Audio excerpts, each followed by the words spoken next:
So ito yung video kung saan si Senator Bato de la Rosa dyan sa Senado ay pilit pigilan ng mga NBI kasama si Trillanes. Kung kaya natanong ng mga nakararami na ano ba yung papel na ginagampanan ni Trillanes dyan sa ICC. Kung siya ba ay representative ng ICC, siya ba ay sheriff ng ICC, bakit siya yung may hawak ng warrant of arrest?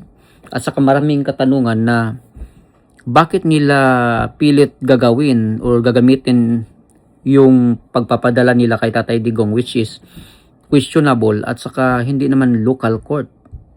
Dapat talaga idaan muna sa local court. So bindalo na naman, at ang gagawin nila yung katulad kay PRRD kung saan ginampot nila. So dito pilit nilang kidnapin si Bato de la Rosa at failure yung ginawa nila. So ito nakakatawa kasi sabi ni Trillanes, kung nandoon lang daw siya doon, kasi tinanong siya kung nandoon ba siya nung commotion. Sabi niya kung nandoon siya, narisol na daw niya si Bato at nagapos na daw niya. Kakatawa talaga itong si Trillanes.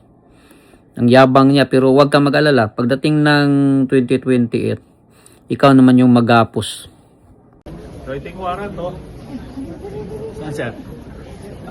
Ulit siya. Antay ko siya. Oo. Nandito ako, I showed up.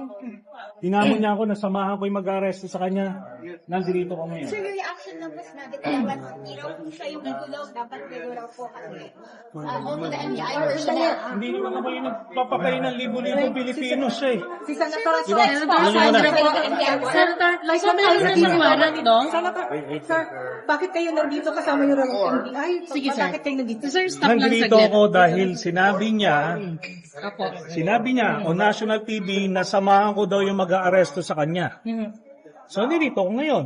Nandito yung, pinakita ko sa inyo yung warrant ng ICC, nandito yung NBI, arrestuin siya. Kaso, siya naman yung, ano doon, ayaw lumabas. So yung, Senator, so kayo, kino-confirm nyo, hawak ng NBI ang warrant of arrest ng ICC para kay Senator de la Rosa? Yes. Yes. At, so pero, yun nga sir, sorry ulitin ko Anong lang, bakit role kayo mo? kasama, Bakit anong po role kayo ninyo nagagalit dahil, bakit nyo kasama yung Kaya NBI? pumunta dito dahil personal request ni Bato na samahan ko yung mag-aaresto sa kanya. Kaya nandito po. So yung commotion kanina, sir, Kasama kayo na sa commotion kanina sa basement, yung naresel daw ng mga tauhan ng NBI sa Senator de la Rosa para pigilan umakyat. Wala ako doon. Eh kung nandun ako, di nagapos na yan.